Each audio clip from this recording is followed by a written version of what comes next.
नगर पालिका प्रशासन ने बस स्टैंड पर चलाया अतिक्रमण हटाओ मुहिम। सुबह से बस चालक परिचालक संघ ने बस स्टैंड से बसों का संचालन किया था बंद। बस स्टैंड पर अतिक्रमण से थे नाराज।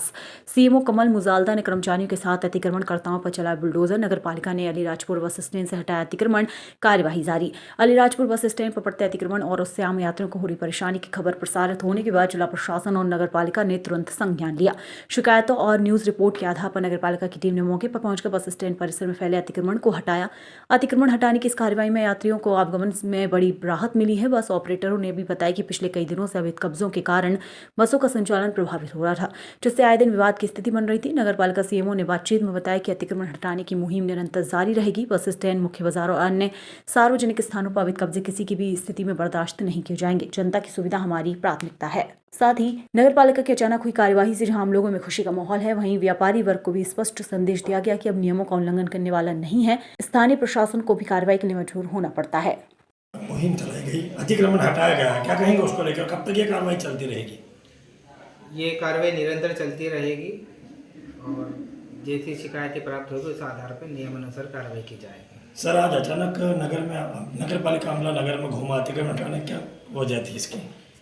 बस एसोसिएशन के द्वारा कल आवेदन दिया गया था और माननीय कलेक्टर मैडम को भी शिकायत की गई थी और आज चूँकि उनके द्वारा टंकी ग्राउंड पे बसों का संचालन किया जा रहा था, जिससे वहाँ जो कन्या शिक्षा परिसर है वहाँ पे बच्चों को और आसपास रहवासियों को कुछ परेशानी हो रही थी।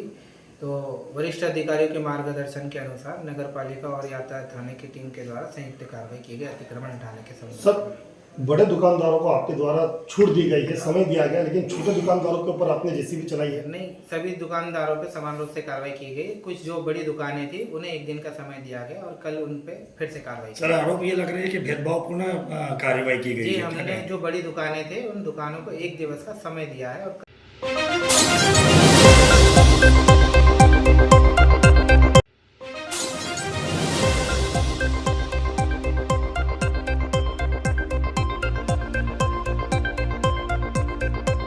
मुरैना आरटीओ अर्चना परिहार ने आज धौलपुर मार्ग पर चेकिंग पॉइंट लगाकर सभी वाहनों की चेकिंग की, जिसमें यात्री वाहन ओवरलोडिंग वहां सभी की बीमा फिटनेस चेक किए गए। चेकिंग में टोटल 68 से अधिक वाहनों को चेक किया गया, जिसमें बिना बीमा संचालित न पाए जाने पर 5 मैजिक वाहन व बिना फिटनेस के 4 मैजिक वाहन पकड़े गए, जिन पर मोटरयान नियमों के तहत कार्रवाई की गई। 23 वाहनों के विरुद्ध चालानी कार्रवाई की गई, जिसमें से 82,500 का राजस्व वसूला गया एवं एक अन्य मैजिक वाहन क्रमांक MP 06TA 0353 मोटरयान नियमों के विरुद्ध संचालित पाए जाने पर जब्त कर सुरक्षा हेतु पुलिस थाने में रखवाया गया। लापरवाही एवं तेज गति से वाहन चलाने पर एक चालक का लाइसेंस 3 माह के लिए तत्काल प्रभाव से निलंबित किया गया है।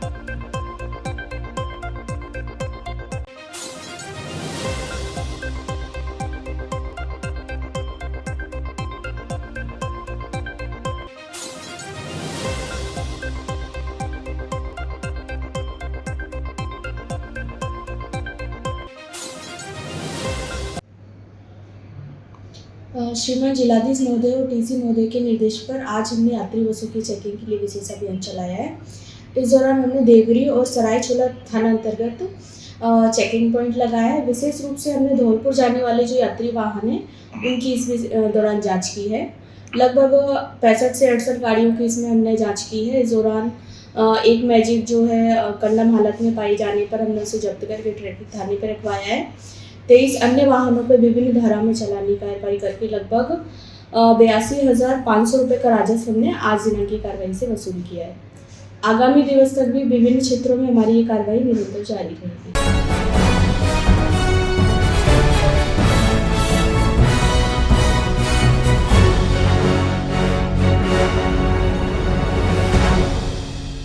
कलेक्टर महोदय जिला इंदौर श्रीमान शिवम वर्मा जी के आदेश एवं सहायक आयुक्त आबकारी अभिषेक तिवारी जी के द्वारा दिए गए निर्देश के अनुसार तथा कंट्रोलर महोदय दिवेश चतुर्वेदी, डिप्टी कंट्रोलर मनोज अग्रवाल एवं सहायक जिला आबकारी अधिकारी धर्मेंद्र जोशी जहांगीर खान के नेतृत्व में दिनांक 10/12/2025 को बंबई बाजार में व्रत उप निरीक्षक मीरा सिंह की टीम के द्वारा शहरी क्षेत्र में विभिन्न स्थानों पर अवैध मदिरा के विरुद्ध प्रभावी कार्यवाही की गई। आज की कार्यवाही के दौरान एक गश्त शंका के आधार पर दोपहिया वाहन क्रमांक MP 09 AM 7439 को रोककर उसके जुपिटर की डिग्गी की तलाशी लेने पर उसमें 24 बोल्ट बियर कैन, 5 बोतल 8 PM विदेशी मदिरा अंकित परिवहन कर ले जाई जा रही।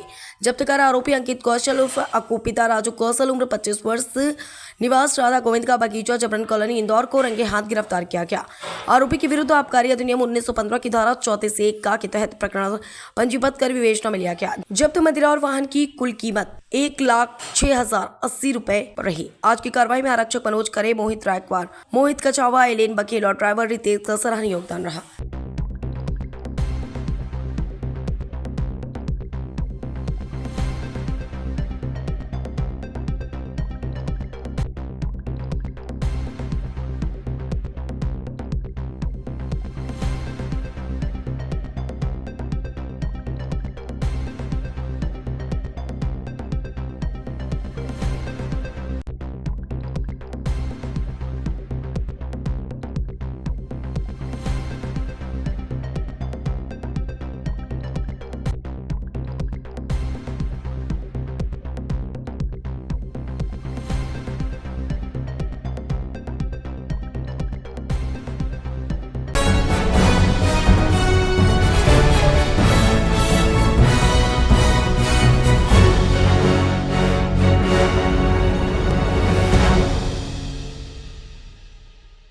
अलीराजपुर में चालक परिचालक संघ ने बस स्टैंड से बसों का संचालन किया।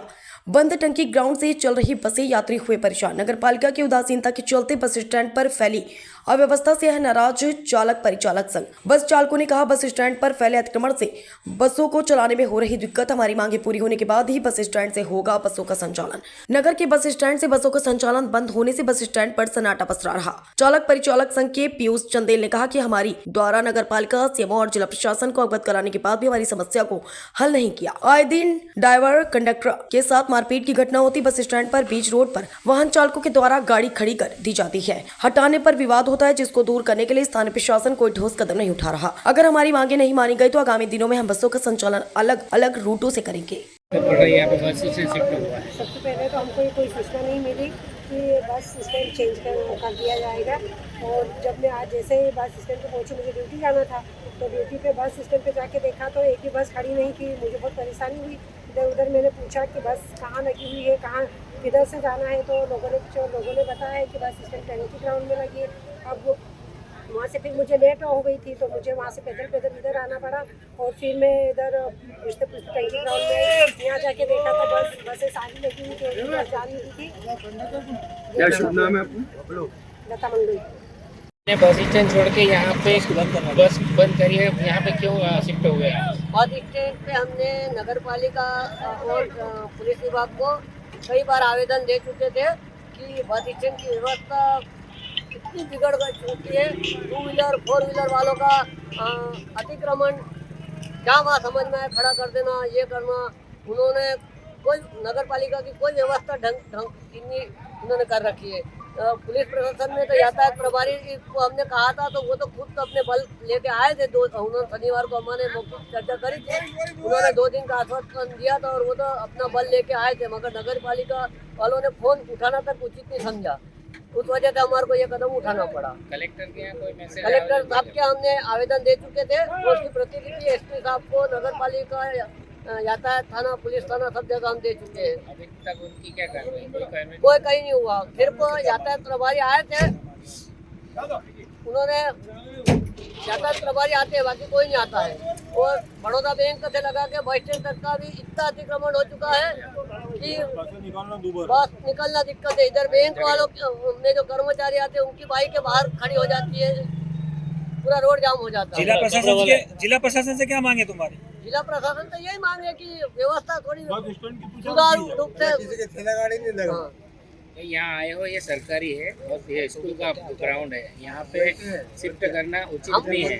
अस्थायी रूप से आए हम तो ये चाह रहे हैं कि नगर पालिका अपनी व्यवस्था करे, ये करके स्थायी बस स्टैंड क्यों लगाया, क्या दिक्कत है? स्थायी तौर पर हम लोग इसलिए यहाँ पर हम लोगों ने स्थानांतरित किया इस बस स्टैंड को। बस स्टैंड पर इतनी समस्याएं हैं, हमने मौखिक रूप से, लिखित रूप से पूर्व में भी सीएमओ महोदय को आवेदन दिया था। परसों हमने आदरणीय कलेक्टर महोदया को भी एक आवेदन दिया था, जिसकी प्रतिलिपि हमने पुलिस अधीक्षक महोदय, थाना प्रभारी, यातायात प्रभारी, सीएमओ महोदय को भी दी थी, जिसमें हमने 24 घंटे में निराकरण करने की मांग की थी, जिसको नहीं किया गया। न सीएमओ साहब की तरफ से कोई हम लोगों से बातचीत की गई और बस स्टैंड पर इतना अतिक्रमण है जिससे आए दिन जाम की स्थिति बनती है। जाम की स्थिति बनने के साथ साथ बाइक वाले, 4 व्हीलर वाले बसों के आगे बसें अपने वाहन लाग करके चले जाते हैं, जिससे बहुत परेशानी होती है। अगर ड्राइवर ने हॉर्न बजाया तो बाइक वाले, 4 व्हीलर वाले हमारे ड्राइवरों के साथ गाली गलौज करते हैं। इसलिए हम लोग अस्थायी तौर पर यहाँ पर स्थानांतरित हुए हैं। फिर भी अगर मांग नहीं मानी जाती है तो फिर कहाँ शिफ्ट करोगे? यहाँ से भी हटाते हैं। ये स्कूल का ग्राउंड है। हाँ, स्कूल का ग्राउंड है। अभी तो हम लोगों ने अस्थायी तौर पर इसको चुना है। नहीं होगा तो हम कुक्षी रोड की बसें हम कुक्षी रोड से चलाएंगे, उमराली रूट पर जाने वाली बसों को उमराली रूट से चलाएंगे और चक्कर या जोबट रूट पर जाने वाली बसों को काली साइड से चलाएंगे। इसमें यात्री परेशान तो हो रहे हैं। हम भी चाहते हैं कि यात्री परेशान न हो, हम भी, पर हमारी भी मजबूरी है श्रीमान जी कि हमारे ड्राइवरों के भी बच्चे हैं, वो भी इज्जतदार लोग हैं। उनको आए दिन बस स्टैंड पर गाली गलौज होना और मारकूट होना, और न नगरीय प्रशासन इस संबंध में कोई अपनी कार्रवाई कर रहा है, न जिला प्रशासन अपनी कार्रवाई कर रहा है। हम लोग चाहते हैं कि आने वाले वक्त में 1-2 दिन में हम लोगों का निराकरण कर दें। हमारी जो मांगे हैं उन मांगों को पूरा कर दें, हम अपने वापस वहीं शिफ्ट हो जाएंगे। अशरफ खान।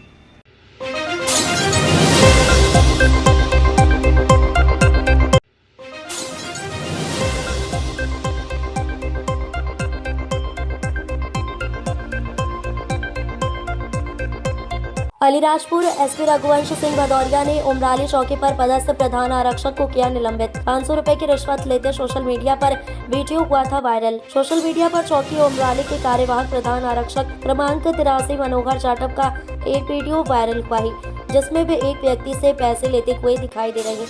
पुलिस अधीक्षक अलीराजपुर ने वीडियो का संज्ञान लेते ही मामले को अत्यंत गंभीर मानते हुए तत्काल संबंधिता कार्यप्रभार 83 मनोहर जाटव को निलंबित किया जाकर चौकी से हटाया जाकर रक्षित केंद्र अलीराजपुर संबद्ध किया जाकर संबंधित के विरुद्ध उपरोक्त प्रकरण के संबंध में अनुविभागीय अधिकारी पुलिस अलीराजपुर अश्वनी कुमार को प्राथमिक जांच हेतु आदेशित किया गया है।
माननीय प्रधानमंत्री श्री नरेंद्र मोदी जी की मंशा अनुरूप फिट इंडिया और खेलो इंडिया अभियान को आगे बढ़ाते हुए धारमऊ क्षेत्र की सांसद एवं केंद्रीय राज्य मंत्री सावित्री ठाकुर जी द्वारा लोकसभा क्षेत्र के बच्चों के सर्वांगीण विकास हेतु सांसद खेल महोत्सव 2025 का यह अभूतपूर्व आयोजन संपूर्ण लोकसभा क्षेत्र में किया जा रहा है। आपको यह जानकर अत्यंत प्रसन्नता होगी कि पूरी लोकसभा क्षेत्र से लगभग 8000 से अधिक विद्यार्थियों एवं खिलाड़ियों ने इस खेल महोत्सव में प्रतियोगिता की है।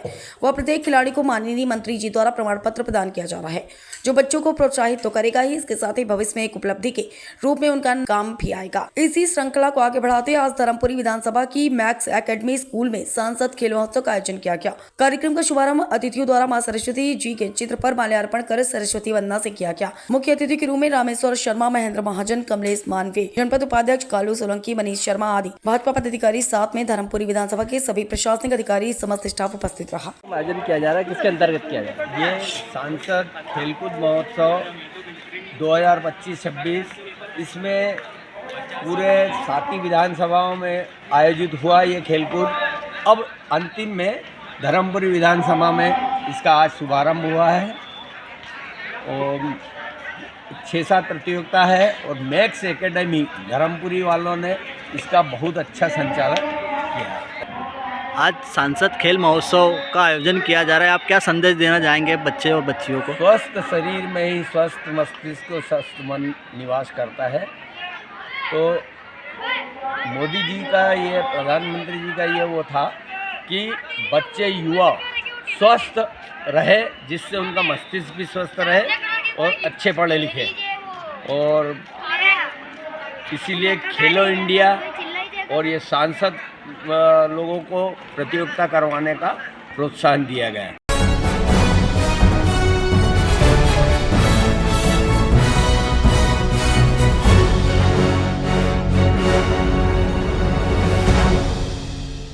बड़वानी में अंजड़ निवासी किसान जो कि जैविक खेती में अपनी एक अलग पहचान बना चुके हैं, ऐसे किसान दयाराम यादव को मिला अवार्ड। दिल्ली में अवार्ड से सम्मानित किया गया है। आज शुक्रवार दोपहर 12 बजे किसान दयाराम यादव ने बताया कि Millionaire farmer of India awards 2025 का आयोजन देश के सबसे बड़े एग्री मीडिया नेटवर्क कृषि जागरण द्वारा IARI मेला ग्राउंड पूसा नई दिल्ली में किया गया, जो विगत 2 वर्षों से जारी है। इस किसान महाकुंभ में देश भर के सभी जिलों से हजारों मिलेनियर किसान उपस्थित हुए। इस आयोजन में समूचे निमाड़ क्षेत्र से बड़वानी जिले के छोटा बड़दा के किसान पूर्व सरपंच दयाराम यादव को अवार्ड से सम्मानित किया गया। इस सम्मान पर समस्त नगरवासियों ने बधाई दी। साथ ही स्थानीय अक्षरधाम कॉलोनी के रहवासियों ने एक कार्यक्रम रखा, श्री यादव को सम्मानित कर बधाई दी। दादा, क्या परिचय आपका? दयाराम यादव, छोटा बड़दा। आपको ये दिल्ली में पुरस्कृत किया गया है, क्या मामला था और क्या आपकी तरफ से योगदान रहा? योगदान यही रहा मेरा कि मैं करीब 2006 से जैविक खेती कर रहा हूँ और जैविक खेती में हमारे ताराचंद बेलजी गुरुजी के साथ 21 से जुड़ा हूँ और तब से लगातार निरंतर जैविक खेती करता आ रहा हूँ। और इस जैविक खेती में अभी उन्होंने ही हमारा जो रजिस्ट्रेशन वगैरह जो होते हैं वो वहीं से हुआ, हमारे लेखराम भाई ने करवाया और ये अवार्ड हमको नई दिल्ली से मिला है। किस किस चीज़ की खेती करते हैं आप जैविक? मैं सभी प्रकार की खेती जैविक में करता हूँ। गेहूँ, मक्का, ज्वार, जो भी है, भिंडी वगैरह, सब्जी वगैरह की खेती भी जैविक में ही करता हूँ। ये इनका जो मार्केट रहता है वो भी अलग बिकती है कि सामान्य से? अपने यहाँ वैसे मार्केट नहीं है, बाकी हर जगह मार्केट है। वहाँ तक ट्रांसपोर्टिंग में दिक्कत आती है, इसलिए कुछ सब्जियाँ मेरी इंदौर और अपने उज्जैन जाती है, बाकी यही लोकल में बेचते हैं। इनका दाम दूसरी सब्जियों से वही रहता है कि थोड़ा अलग ज़्यादा मिलता है? अलग मिलता है। मेरे को गेहूँ, इस साल मैंने सोना मोती गेहूँ बोए थे, उसका मुझे 90 से 110 रुपये किलो तक का भाव रेट मिला और सामान्य गेहूँ में 5000 रुपये बेचता हूँ जो अपने लोकल मार्केट में।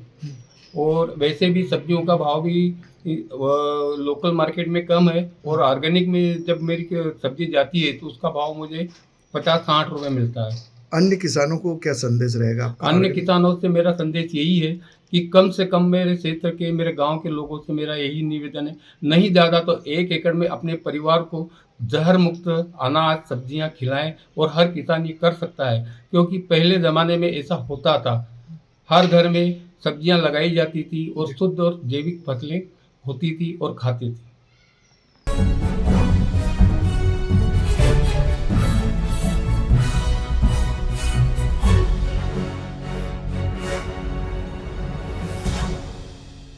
इंदौर क्राइम ब्रांच ने कार्यवाही करते हुए नकली नोट बनाकर बेचने वाले 4 आरोपियों को गिरफ्तार कर 500 रुपए के लगभग 400 नकली नोट, जिनकी कीमत 2 लाख रुपए जब्त की है। आरोपी प्राइवेट जॉब करते हैं और इंस्टाग्राम पर रील देखकर शॉर्टकट से अधिक रुपए कमाने के लालच में नकली नोट छापने का काम करते हैं। दरअसल इंदौर क्राइम ब्रांच को मुखबिर से सूचना मिली थी कि सदर बाजार थाना क्षेत्र के गुटकेश्वर महादेव मंदिर के पास 2 अलग अलग दोपहिया वाहनों से आज 4 युवक संदिग्ध गतिविधियों में लिप्त दिख रहे हैं। सूचना की गंभीरता को देखते हुए पुलिस टीम ने तत्काल घेराबंदी कर मौके पर पहुंचकर संदिग्धों को पकड़ा और उनकी तलाशी ली। ली, जहां मौके से 500 रुपए के लगभग 400 नकली नोट जिनकी कीमत 2 लाख रुपए है बरामद किए गए। वहीं पुलिस द्वारा पूछताछ करने पर आरोपी ने बताया कि इंस्टाग्राम पर रील देखकर जल्दी से पैसे कमाने के लालच में नकली नोट बनाकर बेचने का काम कर रहे थे। नोट छापने के बाद नोटों को अलग अलग सीरीज में तैयार कर मार्केट में चलाने से पहले ही पुलिस की गिरफ्त में आ गए। बेटी के मरी माता के चौराहे के पास कुछ लोग नकली नोट सेल करने की जुगाड़ में घूम रहे हैं। इस सूचना पर से तत्काल क्राइम ब्रांच के द्वारा मौके पर गए और वहां पर जो मुखबिर की सूचना थी उसको तस्दीक करने हेतु आसपास टीमें लगाई गई। तभी दो लोग जो एक स्कूटी पे 2 लड़के थे और एक बाइक पर 2 लड़के थे, 4 लड़के देखकर भागने लगे। तत्काल उनको घेराबंदी करके रोका गया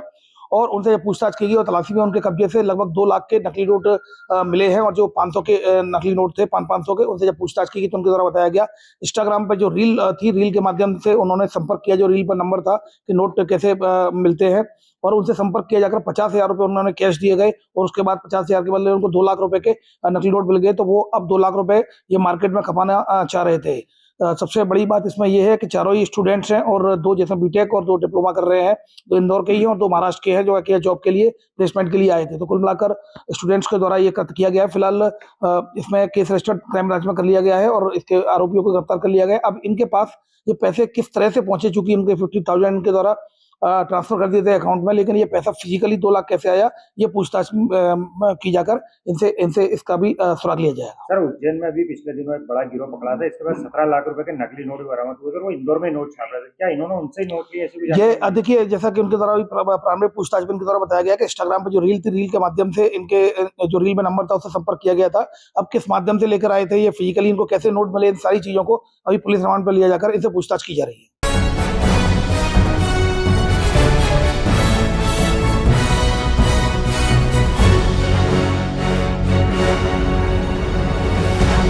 इंदौर की पलासिया पुलिस द्वारा एक बड़ी सफलता हासिल करते हुए मध्य प्रदेश और महाराष्ट्र में दहशत फैलाने वाले कुख्यात नकबजन अब्दुल रशीद उर्फ तलवार सिंह को गिरफ्तार कर लिया है। आरोपी इंदौर में एफआईआर भरने के लिए डेटा लेने आया था, लेकिन पुलिस की पकड़ से नहीं बच सका। आरोपी पर चोरी, नकबजनी, हत्या के प्रयास सहित 100 से अधिक अपराध दर्ज है। कई मामलों में ये फरार चल रहा था और उसके विरुद्ध वारंट भी जारी थे। एसआईआर की जानकारी लेने इंदौर पहुंचा कुख्यात आरोपी को गिरफ्तार किया गया है। दरअसल पिछले दिनों पलासिया थाना क्षेत्र में लाख रुपए की चोरी हो गई थी। आरोपी को पकड़ने के लिए पुलिस ने 800 से ज्यादा सीसीटीवी कैमरे खंगाले थे, मगर कोई सफलता नहीं मिली थी। वहीं आरोपी तलवार सिंह एसआईआर को जानकारी लेने से जैसे ही इंदौर पहुंचा, वैसे ही पुलिस ने आरोपी को पकड़कर चोरी किया हुआ 7,50,000 रुपए बरामद कर लिया, जिसमें सोने, चांदी के आभूषण और 50,000 रुपए की कीमत की चोरी की बाइक भी शामिल है। पुलिस ने चोरी की घटनाओं पर शिकंजा कसने के लिए विशेष प्लानिंग बनाई थी। 800 से ज्यादा सीसीटीवी फुटेज खंगाले गए, मुखबिरों को सक्रिय किया गया और कई दिनों की निगरानी के बाद आरोपी को पकड़ा गया। और आया उसका सबसे प्रमुख कारण ये था कि ये एसआईआर में जब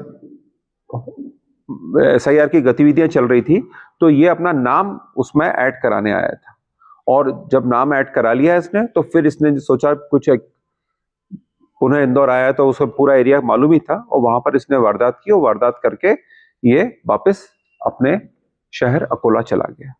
पुलिस को ये बहुत ही अच्छी सफलता मिली है।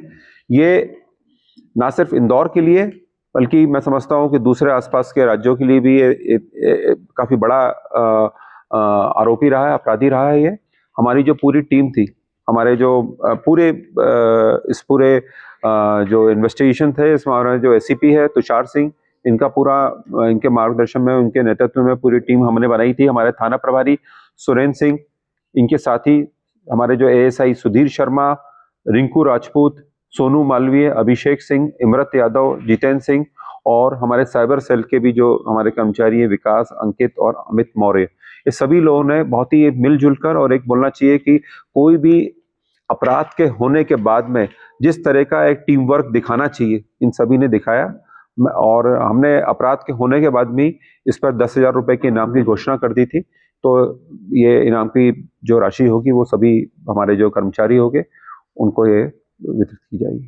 सर, ये इंदौर चोरी की इंदौर में और ये महाराष्ट्र में रहा था, तो इसका इंदौर आने का उद्देश्य क्या है? इंदौर आने का उद्देश्य जैसे मैंने बताया कि ये इसकी यहाँ पे, चूंकि ये रहने वाला यहाँ पर यही का रहने वाला है और यहाँ पे इसके परिवारजन, इसकी बहन वगैरह रहती है, वहीं पर रहा था ये परिवार बहनों के साथ में, और साथ ही इसको एसआईआर का मैं इसको अपनी वोटर लिस्ट में अपना नाम भी ऐड करवाना था।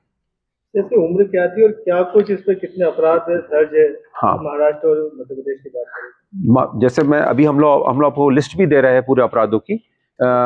मोर देन 100 इसके अपराध है हमारी अलग अलग पुलिस स्टेशन और उससे हम लोग इसके अपराध निकाल रहे हैं। अभी तक हम लोग इसके 61 अपराध हम लोग निकाल चुके हैं। पर जो हमारी बात हुई है अकोला के एसपी से भी और जो वहाँ के थाना प्रभारियों से भी, तो बताया गया है कि इसके बहुत सारे अपराध और भी है जो शायद इस सूची में नहीं है। तो काफी मतलब बड़ा अपराधी है और निश्चित तौर पर एक पुलिस के लिए बड़ी सफलता है। क्या पूरी जानकारी? दिनांक 3 दिसंबर 2025 को गीतानगर थाना पलासिया में एक जो अपार्टमेंट था वहां पर दिन के समय पर एक नकबजनी हुई थी। नकबजनी चूंकि दिन के समय पे हुई थी और एक अपार्टमेंट में हुई थी तो काफी गंभीर थी। जो फ्लैट ओनर थे वो उस घर में जो एक दंपत्ति रहते थे वो अपने काम से गए हुए थे, बच्चा भी पढ़ने गया हुआ था। और उसके बाद में जैसे ही जानकारी मिली पुलिस को तो हमारे थाना प्रभारी एसीपी ये लोग सीधे घटनास्थल पर पहुंचे। हमारी जो डॉग स्क्वाड है, इसके अलावा फिंगरप्रिंट यूनिट होती है और एफएसएल यूनिट, ये सब भी पहुंची। पूरे घटनास्थल को हमने सिक्योर करवाया। बाद में जो भी एविडेंस मिले थे वहाँ पे कुछ हमें फिंगरप्रिंट्स भी मिले थे और चूंकि घटना थी उसमें काफ़ी जेवरात वगैरह चोरी होना फ्लैट ओनर ने बताया। बाद में चूंकि घटना बहुत गंभीर थी, इसको देखते हुए हमारे द्वारा 4 टीमों का इसमें बनाई गई। चारों टीमों का जो अलग अलग दायित्व दिया गया। एक टीम जो थी वो जो क्षेत्र के बदमाश थे उनके ऊपर नजर रखी हुई थी। दूसरी टीम जो थी वो टेक्निकल सर्वेलेंस में थी। थर्ड टीम जो थी वो सीसीटीवी फुटेज का काम कर रही थी और चौथी टीम भी जो एक दबिश पार्टी के रूप में हमने रखी थी। ये चारों टीमों ने बहुत ही अच्छे कोऑर्डिनेटेड तरीके से जो पता रसी किया। इस पूरे अभियान में ना सिर्फ टेक्निकल ही बहुत सारी चीज़ों को हमने खंगाला, साथ ही जो सीसीटीवी थे, मोर देन हमने 500 सीसीटीवीज को इसमें देखा। और ये सब देखने के बाद में हम एक जो हमारी सूत्र थे उसके हिसाब से हमें जो व्यक्ति के बारे में जानकारी मिली वो था अब्दुल रशीद उर्फ तलवार सिंह, पिता अब्दुल हमीद।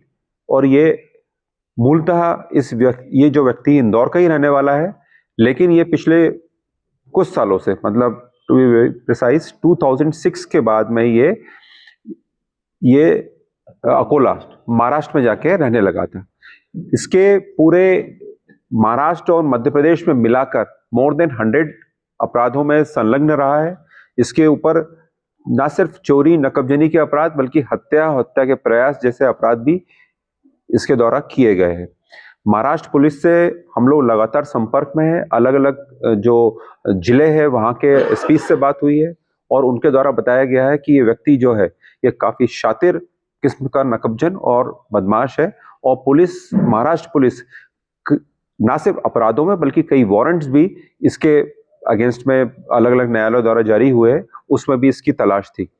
ये जो व्यक्ति है इसके पास से जब हमने इसको पकड़ा, हमारी जो दबिश पार्टी थी वो बहुत ही सही तरीके से गई और इसको जब पकड़ा और जब पूछताछ हुई तो ये चूंकि नशे का बहुत बड़ा आदी है, ये हर तरह के नशे करता है, शराब का, ड्रग्स का, इस तरह के नशे में था ये।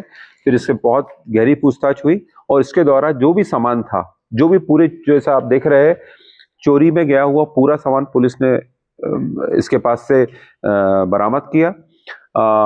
एक चोरी की मोटरसाइकिल, ये जब घटना दिनांक को ये तिलक नगर क्षेत्र में घूम रहा था, वहां पर देखा कि गाड़ी खड़ी हुई है।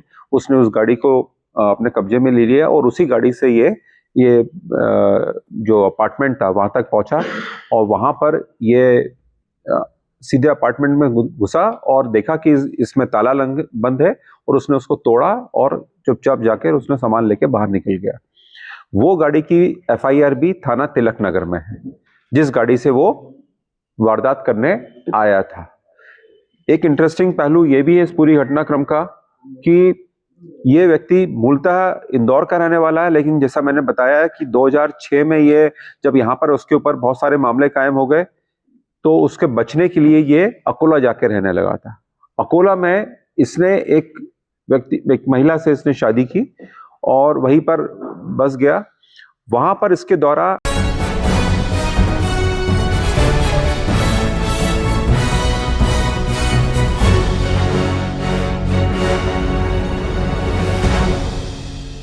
खरगोन शहर के रहीमपुरा में आपसी विवाद में एक मकान पर अज्ञात लोगों ने दिन दहाड़े पत्थरबाजी की गई। सतीश सोलंकी के मकान पर पत्थरबाजी कर मौके से पत्थरबाज फरार हो गए। सूचना मिलने पर कोतवाली टीआई बीएल मंडलोई सहित पुलिस बल मौके पर पहुंचा।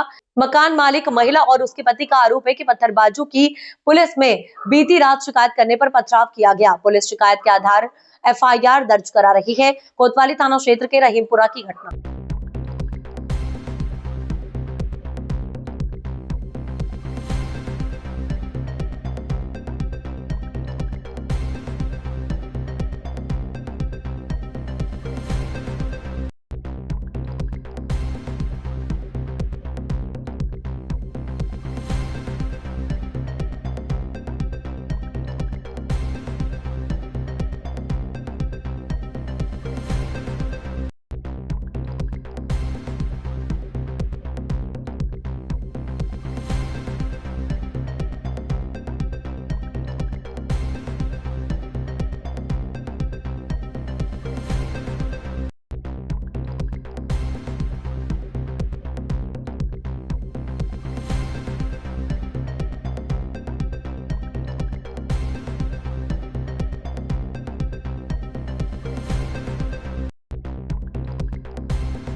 मंदसौर जिले के नाहरगढ़ थाना पुलिस ने भाजपा मंडल उपाध्यक्ष श्यामलाल धाकड़ हत्याकांड का 6 महीने बाद सनसनीखेज खुलासा कर दिया है। इस चौंकाने वाले मामले में मृतक के पिता सहित कुल 5 आरोपियों को गिरफ्तार किया गया है। ये बड़ी सफलता पुलिस अधीक्षक विनोद कुमार मीना, एएसपी देर सिंह बघेल, एसडीओपी ग्रामीण कीर्ति बघेल और थाना प्रभारी वरुण तिवारी की नेतृत्व वाली टीम को मिली।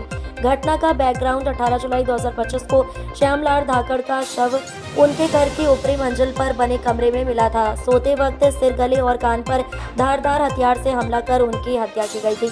मामला दर्ज कर पुलिस ने अज्ञात आरोपी की तलाश शुरू की थी।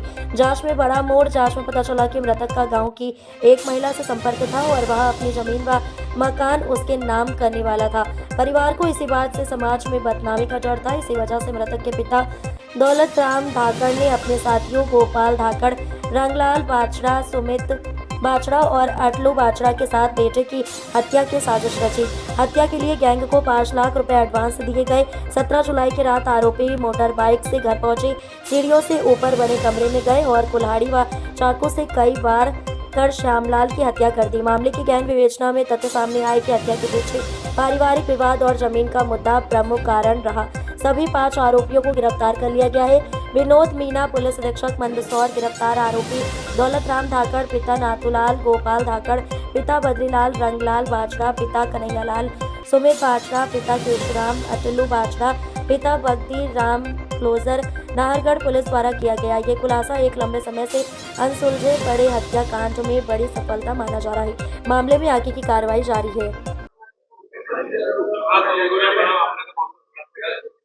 देखिए 18 जुलाई को घटनाक्रम हुआ था इंगोरिया बड़ा के अंदर, जिसके अंदर एक श्यामलाल धाकड़ करके व्यक्ति था जिसको कुछ अज्ञात लोगों ने मौत के घाट उतार दिया था।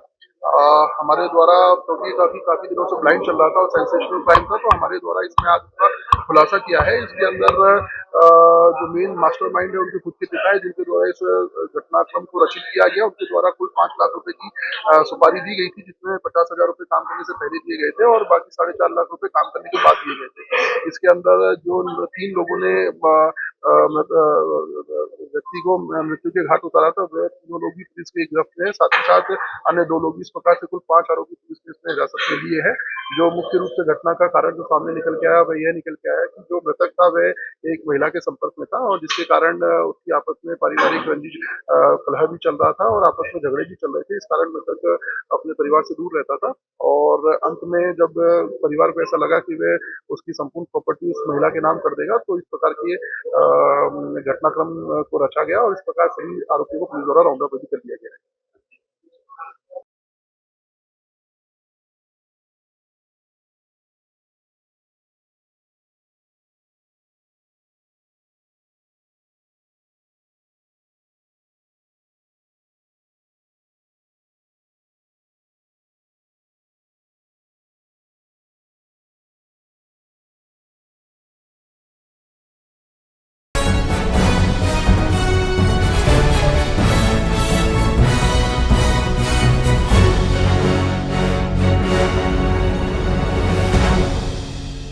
राजा रघुवंशी हत्याकांड में आज फिर हुई गवाही। इंदौर के जिला कोर्ट स्थित ई सेवा केंद्र के माध्यम से हुई गवाही। सोनम की 2 सहेलियां गवाही के लिए इंदौर की कोर्ट में वीसी के माध्यम से हुई पेश।